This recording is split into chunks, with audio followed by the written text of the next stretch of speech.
Welcome to the Positive Club. Today, we have an amazing human. His name is Dr. Travis. Geez, where do I begin?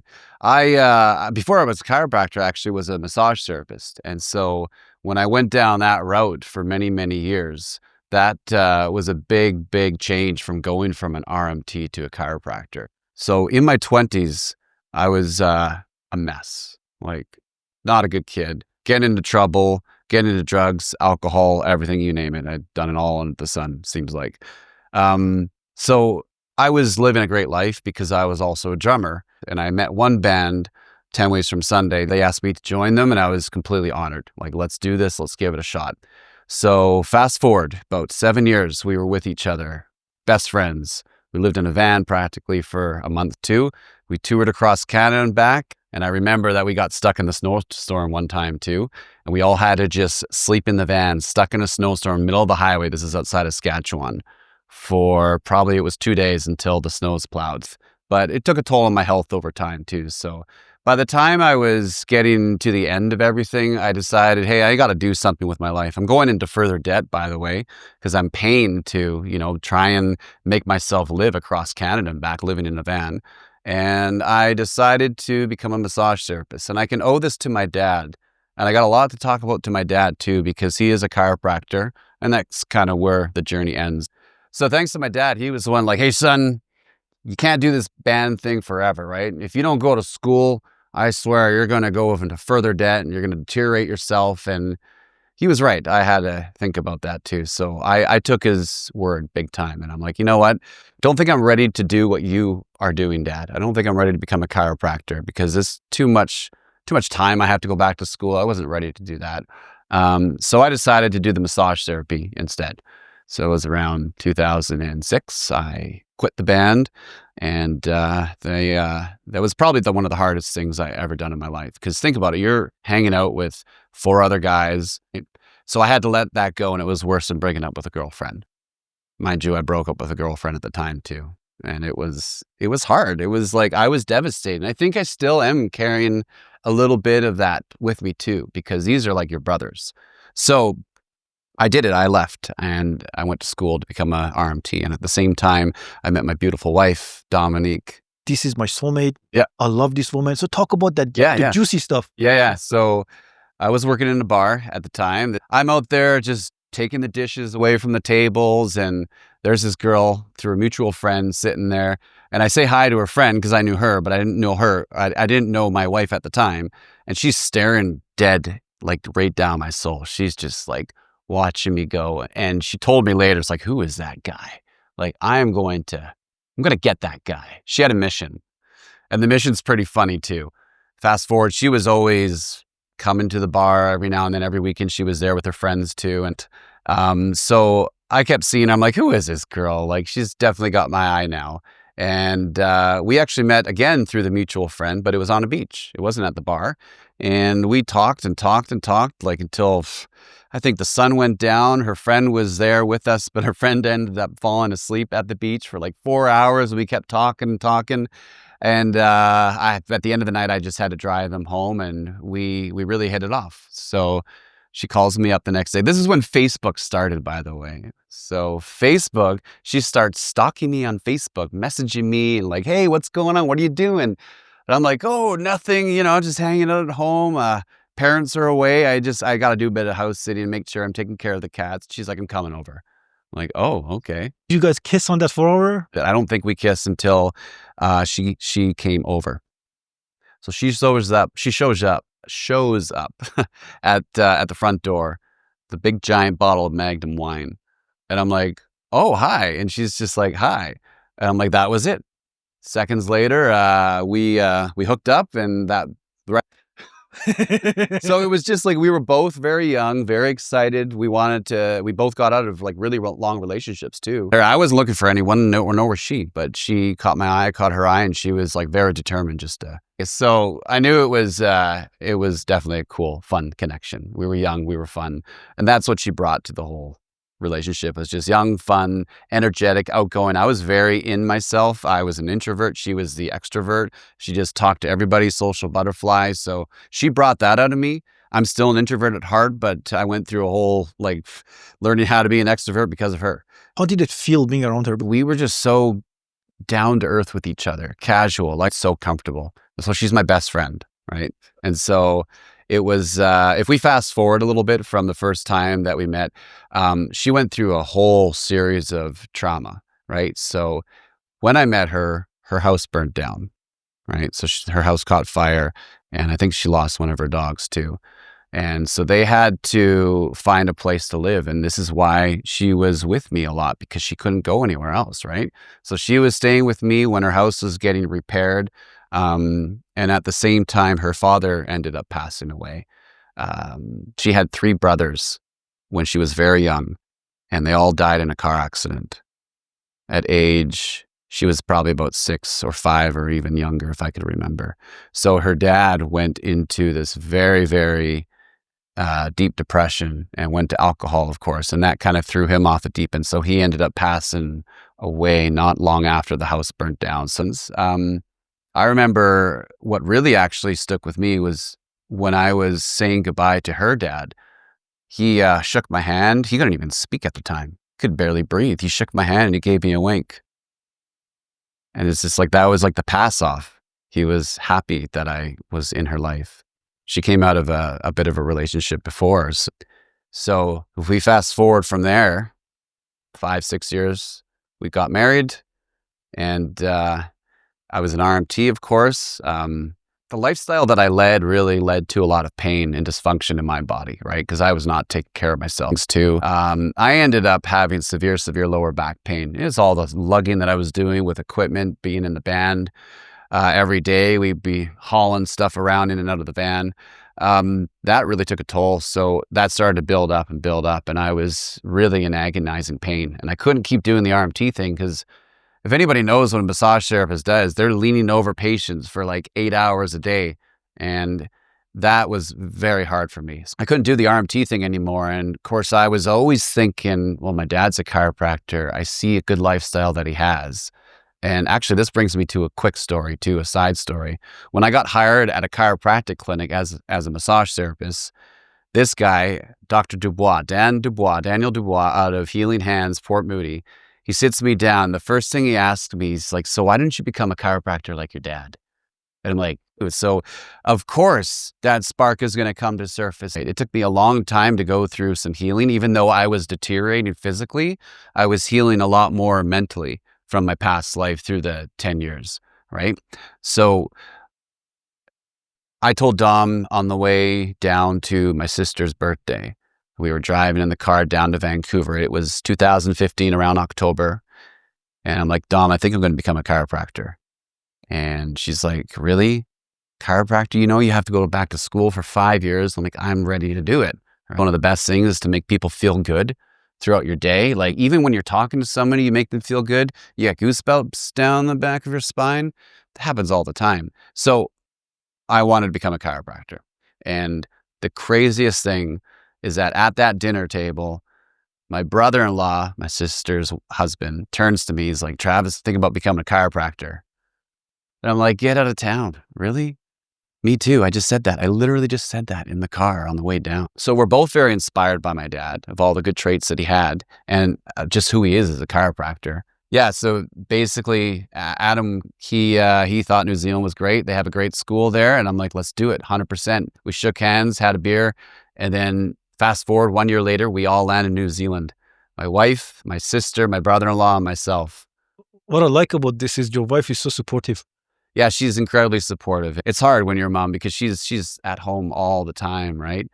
I'm the supporter, right? I have to go out and make the money and work and do what I can, but I'm always out, right? She's always home. I owe everything to her, everything. Even New Zealand, right? Because when I was in New Zealand studying chiropractic, I had to work part-time, but she was working full-time just to make it through. We paid for my tuition. She paid for my tuition working there. Your wife did that? So yeah, she supported me in New Zealand. She worked full time. We made so many great connections out there. Did teach RMT, massage therapy out there at the school. So at the same time as I was a student for chiropractic, I was a teacher for the massage school too. So that was my part-time job on the weekends. part of the clinic and everything too. So 2019. So we are originally from Coquitlam, Vancouver area. And Dominique's mom decided to move up to Kelowna. And when we heard about that while we were in New Zealand, we were just like, let's do that too. Kelowna's a beautiful place and a great place to raise kids too. So hence why we were like, let's do it. Let's go to Kelowna. Let's have a family there. And then we stayed at Dom's aunt's for a while too in Vancouver for a couple days. And then we drove up to Kelowna. We came here Christmas Eve, 2019, and then started our life out here. And I joined this place, Lighthouse, in 2020. And that's when COVID hit too. So that was fun. Actually, I would like to think that was a blessing in disguise for me because I had so much like just stress and just lack of sleep from the school and everything. And then, work started back up, started getting busier too. I was still working as a massage therapist too here in Kelowna and a chiropractor 7 days a week, still going through severe back pains and stuff. And, when I was getting adjusted in school, I couldn't stand straight for some weeks. And I'm not saying it was just a couple of days. It would last for weeks and weeks. And we took x-rays in school. I got adjusted all the time. I'd have to go to the teachers too to get more adjustments. But I just kept going back to square one, right? So I'm just like, shit, how am I going to help people if I can't keep helping myself? I came to this school to really understand more about the body, but understand more about my own self, particularly my spine that's breaking down on me. And I'm walking around with full-blown arthritis right now. Full-blown. I can show you my x-rays too. They're insane. They're bad. So it wasn't until I got into the model here at Lighthouse, which is chiropractic biophysics, and they introduced this traction concept where we really can start to realign the spine and change curves. The other thing too, a simple fix, was I have a leg length discrepancy of 2 centimeters on my left side. The whole time when I was in the band, going through the RMT stuff, everything was deteriorating because I'm walking around like this at the base of my spine. And so we took x-rays here at Lighthouse. We found out that I had a leg length discrepancy. We put a lift in my shoe. I'm still wearing it today. I got to wear it for the rest of my life. But we tractioned, and I went through a protocol probably about a year and a half of full-on traction before I got myself out of the pain.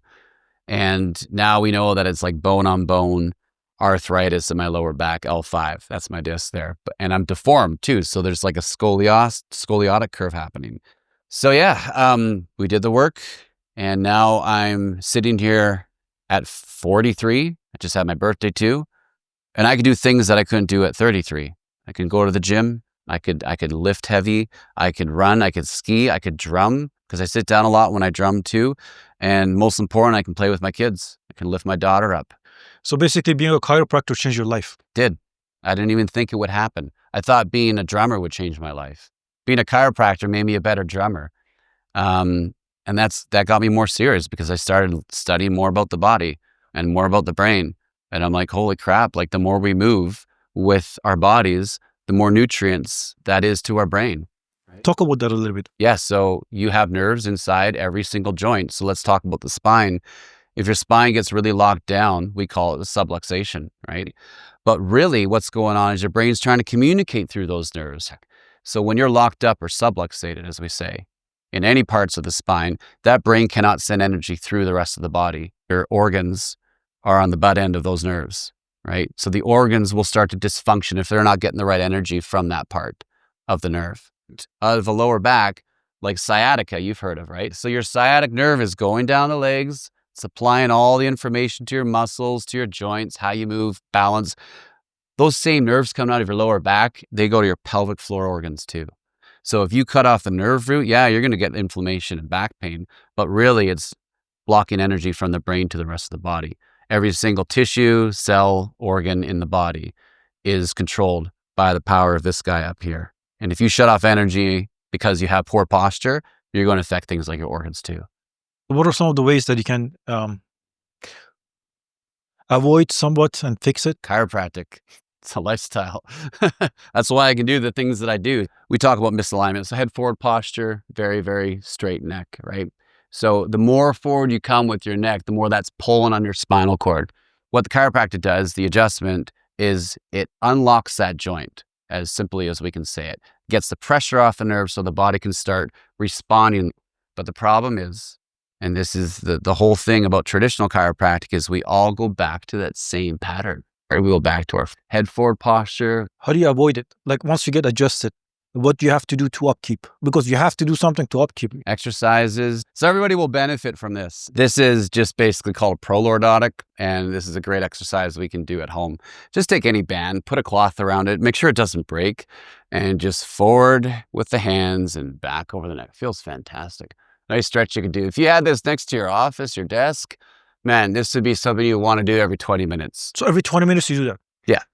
You can do like up to a few reps if you want, but any TheraBand will do. It's just a simple exercise you can do to help just restore blood flow back to those joints that are all locked down. Now, everybody's on the phone. Would that help with that phone, with the phone problem? No, not in the end. It would help if you take breaks from your phone. It's inevitable that we all kind of stick to this and we get carried away with doom scrolling. Now I started recently holding my phone like this. It's a great, yeah. Would that help if you hold your phone like this? I mean, it helps. It looks weird, but I don't care because it's better to have a nice posture, right? Yeah, you don't want to overdo it. Just coming back up like that is fine, right? These are easy tricks that you can take home. Gravity is the number one stress we never think about that we always endure. And if our posture's poor, then our whole structure, our whole system is not able to fight that gravity as well as we could if we were standing up straight. And that'll make its way down to the lower back too. How do you correct it? So let's say we got to take x-rays, right? We have to understand what's going on the inside, the whole purpose of the biophysics model too. Let's say if you have a forward neck, your neck should have a curve, C curve like that.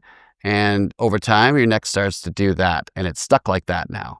Right? Because you've been on the phone, you've been at your computer for say 30 years. Just a simple exercise or holding your phone up is not going to correct that curve. You need traction for that. That's what's designed now in the chiropractic realm, is to help correct the curve back. And traction is a process of actually holding you on either levers and bringing you back into basically the mirror image of this, and holding you and stretching you there for at least 15 to 20 minutes. And the fancy thing about the body is that when you are held in that position, the ligament system, which is all the bands that hold all the bones together, they will start to creep or deform or stretch under that tension after 10 minutes. And they stop stretching at 20 minutes. You will not stretch that ligament system after 5 minutes, 2 minutes, but you will still have that straight spine that has been molded into that position if it's been 30 years on the computer in that position. So traction is what helped my lower back. Going back into my severe arthritis, I had to put a block under my back and lie on that 5 days a week. I had to get adjusted 3 days a week. And it took me a year and a half to get out of the pain that I was in. And now I keep doing it. Why? Because I still have arthritis in my back. But I'm telling you now, like, I can do things that I couldn't do 10 years ago because of the biophysics model, because of the traction protocol. I still suffer pain, and I still drum, by the way. I've never gave up that. That's a huge passion of mine. And I still hang out with my kids all the time. They're my little babies.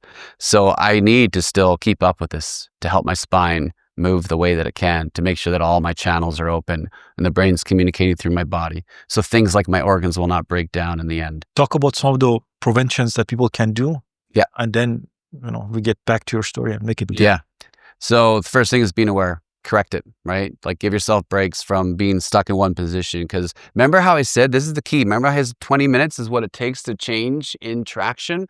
20 minutes in this is going to change your spine the other way. That's why it's good to take breaks after 20 minutes. That's why they say it. Prolordotic, we just went over.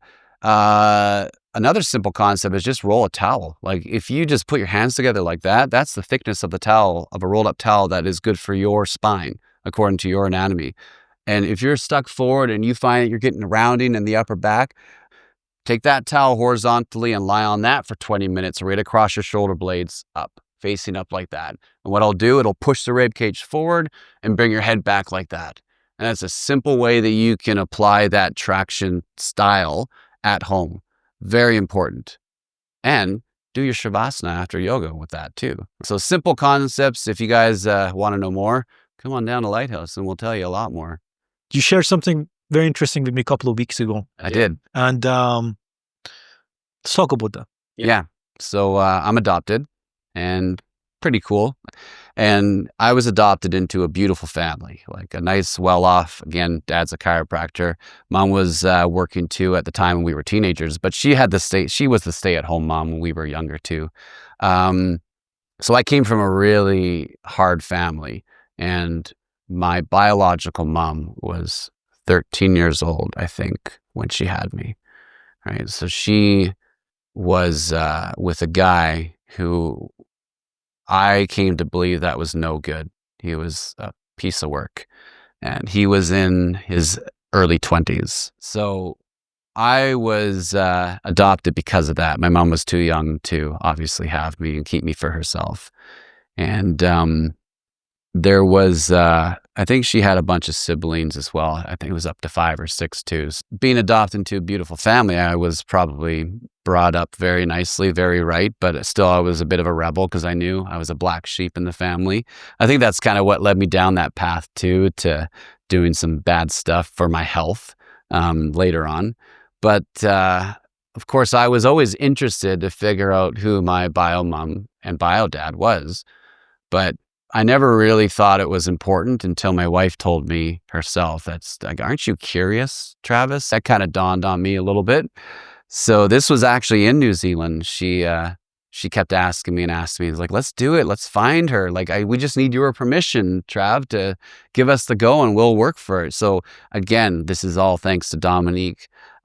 We ended up reaching out and finding her.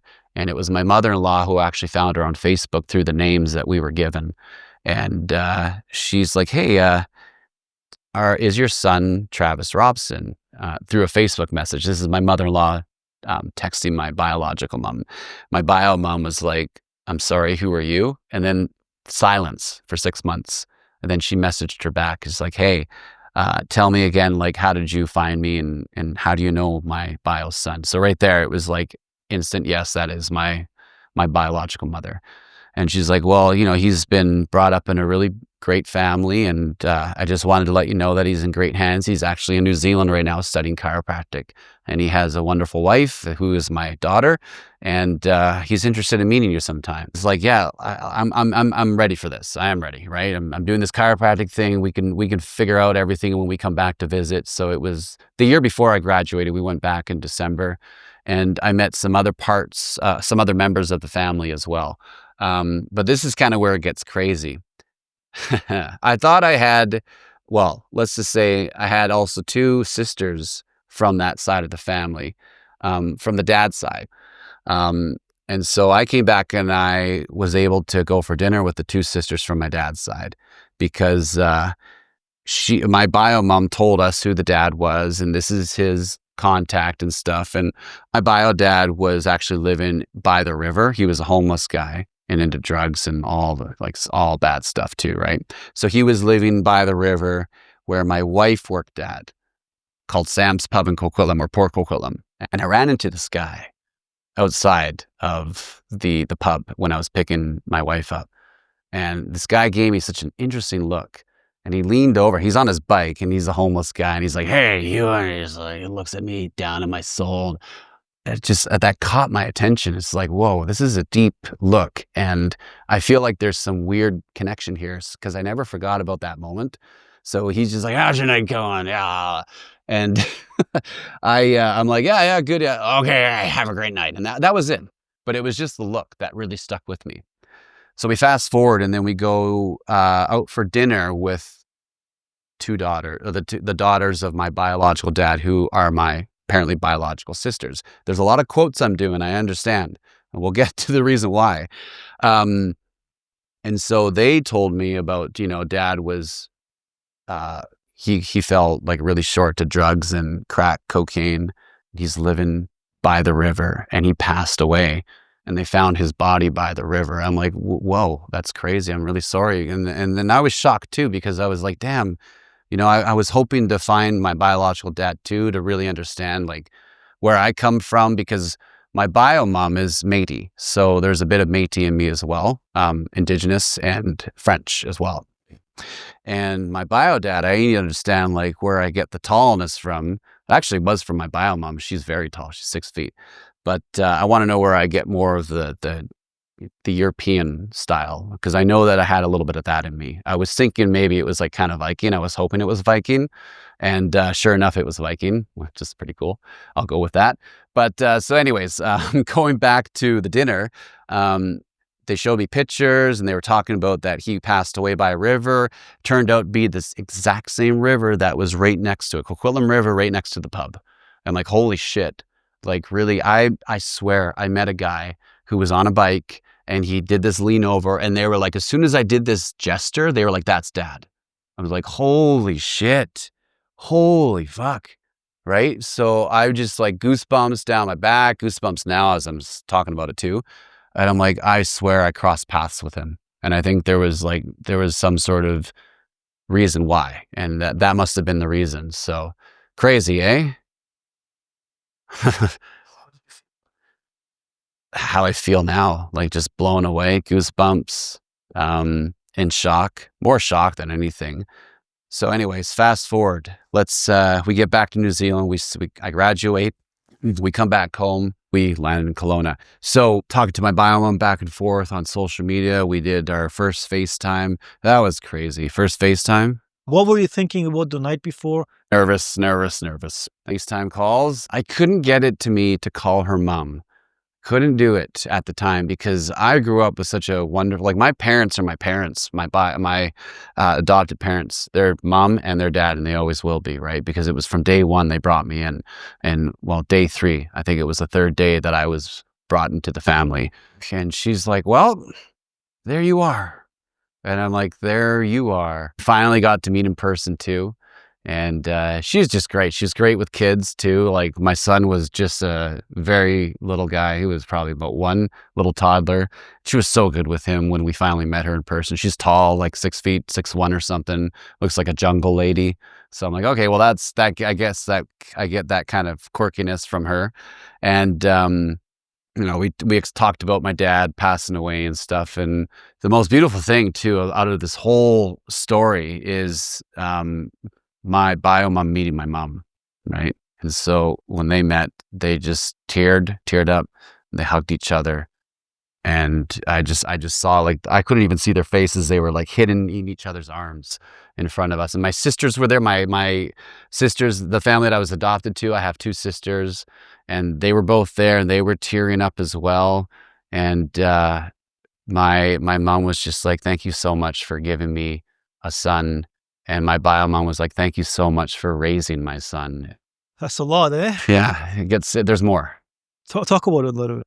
So I have 2 sisters out of my adopted family. Those are my sisters, Jillian and Caitlin.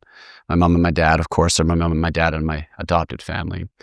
And then my bio mom has 1 daughter. You tell, like, I was brought out from a family that has been, had a rough patch for sure. And same thing with the other sisters from my biological dad's side too. Like they had a rough upbringing as well. So my biological dad's daughters one of them started to really not like me. She's like, I'm going to go on to 23andMe and get a DNA result, and I want you to do that too. And I'll bet you anything you are not actually my biological brother. I'm like, all right, fine, I'll do it. So it turns out after going on 23andMe that my biological dad, who I thought I met at the pub, and the sisters who I thought were my biological sisters were not in the DNA tree. And so they are not my biological family. I'm getting a little confused. So I had to go back to my biomom. Like, apparently the guy that we thought was my father isn't the father. It's just like, oh, haha, that's really funny. And then she went completely silent, and I haven't spoken to her since. So thanks to 23andMe and the DNA stuff, I was able to find out a distant cousin. It was a distant cousin who hooked me up with her uncle. And her uncle had 2 brothers. And so these 3 brothers, one of them ended up being my biological dad. And so I'm like, well, I don't want to be forcing anything here because I've been through a lot with this whole roller coaster. So he's like, I'll ask him for you and we'll go from there. And he called me back. He's like, he doesn't want to have anything to do with you. And that's it. That's where we leave off with that story, a dead end in a sense, right? So I haven't spoken to my biomom in almost 3 years. I never met my bio dad. I thought I did, but that was just a wrong turn, which is kind of crazy because you think you're looking into the mirror. Even like the daughters, I thought I was looking into a mirror of myself. I thought there was a lot of similarities too, which is crazy. So it ended up being one big freaking mystery in the end, and I'm okay with that. Okay, I'm sitting here and I talk about it, and it is emotional to go through like all the process and everything. But I'm okay because I was brought up in a great family. And although like my parents have their things, we all have our families and our traumas and stuff. I take everything from my dad that is good, and I'm bringing that into my kids because there is this big family tree that I was brought into, and I am like this little tiny black sheep that has left that family tree. And now I'm starting what potentially might even be a legacy of a different whole new family, right? So there's nobody above me. It's just me and my wife right now, except for my dad, my non-biological dad, who I take all the traits from him. When we had our son Regal, my wife almost died, right? Because it was like a pregnancy that just went south, or a labor that just went south. Thank goodness we were in the hospital, because her uterus ripped from the back of her abdominal cavity when it happened. She lost so much blood that when they had to put her into an emergency C-section, take her apart, I saw her intestines come out. It was the most graphic thing movie. And that stuck with me for sure. When they brought our son into the world, it was such an incredible like split second moment. And then my wife ended up she was so zonked from it because I think it was like a 20-hour labor or something that she was in. Our son came in, we both held him, and then the nurse is like, "Okay, we're going to put you to sleep now." And I'm thinking like, well, why are they putting my wife to sleep? So they gave me my son, and I had to bond with him. And I hear this ring in the hospital, and it's a code blue. So I'm thinking, well, what the heck is going on? Like, and she's like, "Your wife is losing a lot of blood, and we need to give her a transfusion." So she literally almost lost her life for our son. How were you feeling at that time? I don't know. I can't tell you. Like, I think about it. You're bonding with your son. I'm sitting there with my son, holding him, bonding with him, like just in awe of love and magic. And at the same time, my wife might be dying. Like, I don't know how to tell you how I felt, right? All I know is that she gave me the most beautiful little boy in the world.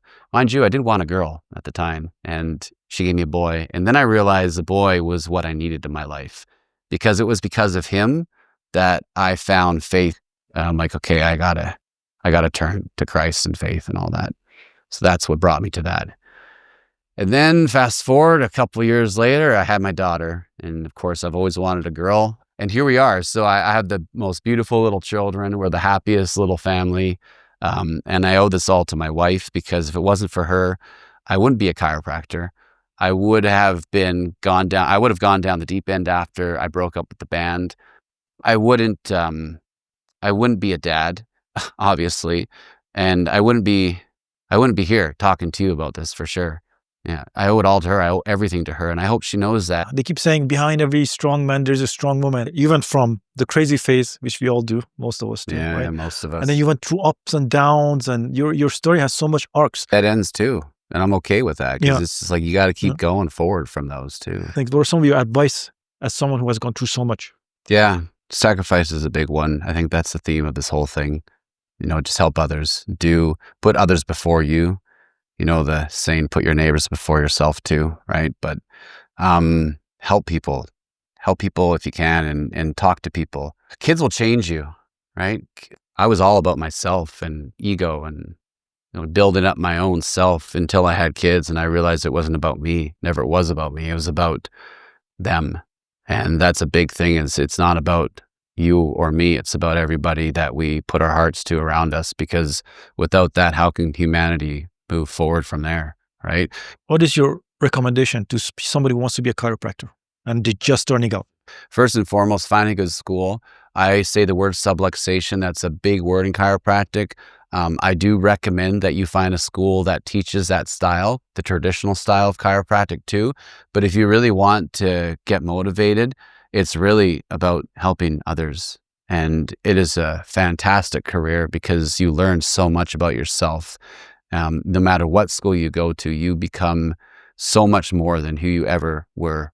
Do you have anything to say to someone who's adopted? Like if your family, parents are hesitant about you, trying to find out that you're adopted and where you come from, I think that's a deep conversation that you need to have if you're curious.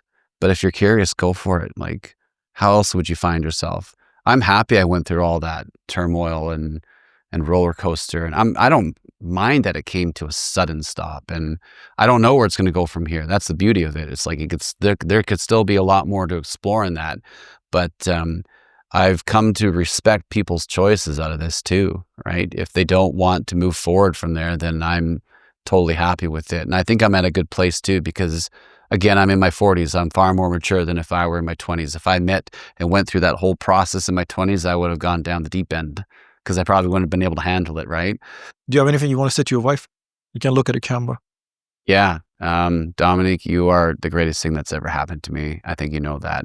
And I need to work more at sacrificing myself for you and your time, because you've done nothing but spend your time to sacrifice yourself towards your whole family and the kids and everything. I know hard right now with the kids being so young and you feel a little stranded, but let's keep going forward, because I think the best part about this relationship is that we work through our hardest times too. Oh, and I love you, if I didn't say that already. Where can people find you? What is your website? The website is lighthousehealth.ca, lighthousehealth.ca. It's all in lowercase levels. And you'll find me, Dr. Travis Robson, on the website. And you'll also find a couple other chiropractors, Dr. Brian Banman. He actually specializes in Scoli care, so Scoli bracing for those types of people. And then there's Dr. Ken Adams. He is also part owner with Dr. Brian, and he's the guy that I've been working with ever since I started here. And of course, we're in the Landmark District, building number 4. Thank you very much for joining us, Doctor. It was a pleasure to learn about you and your amazing story. Yeah. And I wish you the best. And to the people that are watching this, never give up on yourself. Love yourself. And find out who you are and what is your purpose in life. Because in finding your purpose, you figure out what you're here for. And life becomes more enjoyable when you're helping others and making a difference in the world. After all, what's the point of living if you're not changing the world?